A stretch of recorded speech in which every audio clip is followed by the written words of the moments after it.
2021 is going to be about shining our true essence. Those are the words that we're looking for. We've got to lead with excitement and follow where that takes us.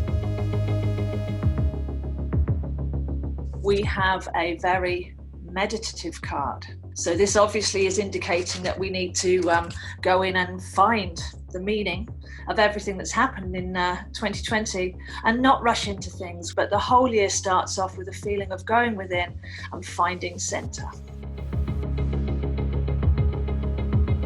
Now, this is actually the signature month of the whole year. It's going to be visionary and very, very independent. So there is no going back to the old normal. Let's have a look what card we get for February. So she's so centered and grounded in what she stands on and for, that she's now ready to live from the heart. That's what that card would be saying. We're coming out of the one system and into the other, but we don't want to be whizzing off around the cosmos or trying every new age, new thing that comes along. We have to be very, very grounded. What do I stand on and for, and how can I live in my authenticity? We've got an egg in the water, something's incubating there, so we're getting ready for that new start. But we're still reminded that we're standing strong and tall like the ox. So that actually resonates very, very strongly with that initial January card.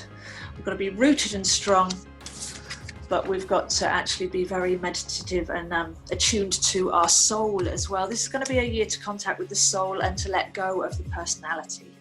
It's really key to let the personality story go, not to drag any baggage forwards, and to get ready to really shine from our soul essence. That's what we're saying there for March.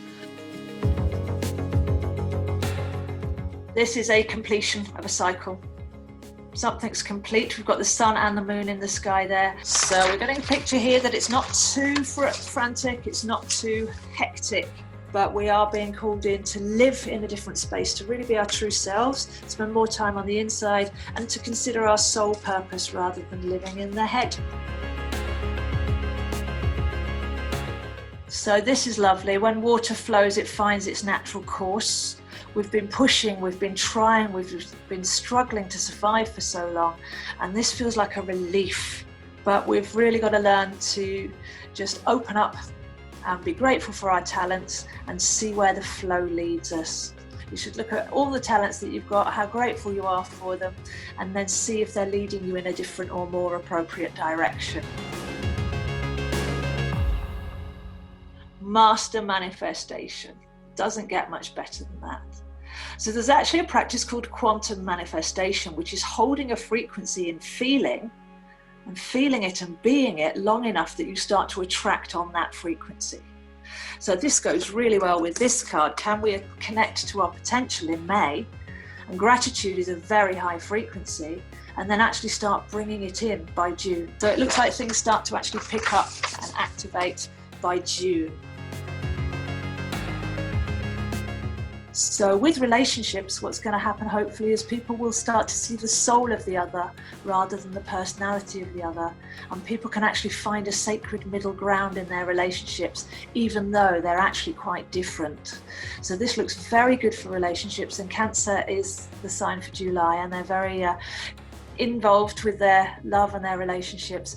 But this is a fresh sanctuary, an oasis, and a chance to actually look at each other soul to soul and see if we can freshen up that world of relationships.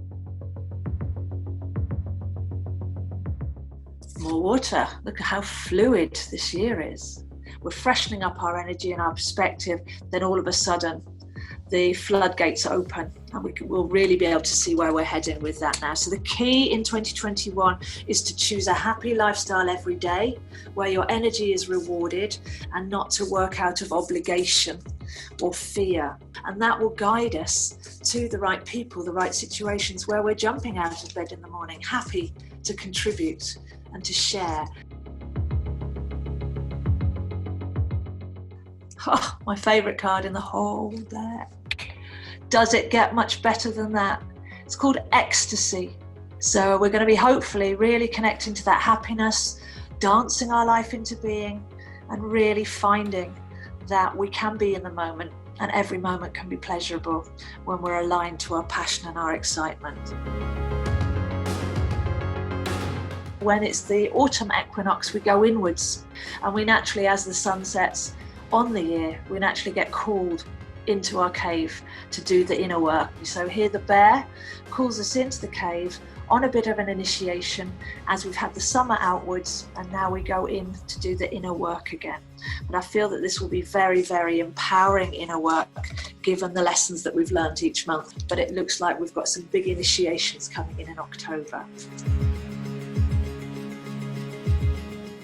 So this is a very fresh start that's coming in November, but there's something about a very refreshing new start. Going back to source, that's what the salmon does. He swims back upstream and jumps up the waterfall to lay his spawn where he was born and to start a new generation.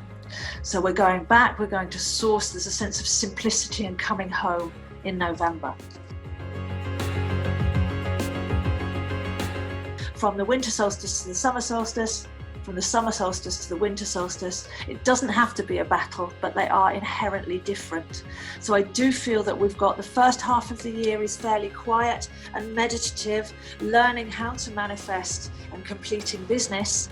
And then the second half of the year, the flow starts to come in, the activity starts to come in. We take that journey inwards at the end of the year, and then we wrap everything else up in December so that we can make the most of what's gone on during that cycle. It's electric, it's exciting, it's visionary, it's quantum, and it's you creating it. So it's going to be as exciting as people are. If we can do this work, if we can find that inner, that soul calling, then you'll get given that in absolute bucket loads. If you're sticking to the old, then it's probably going to be quite a cranky change, because you're used to doing things in one way, and then all of a sudden this electric energy comes in and everybody seems to have gone a bit mad. So we really better get used to it, because this is how it's going to be from now on.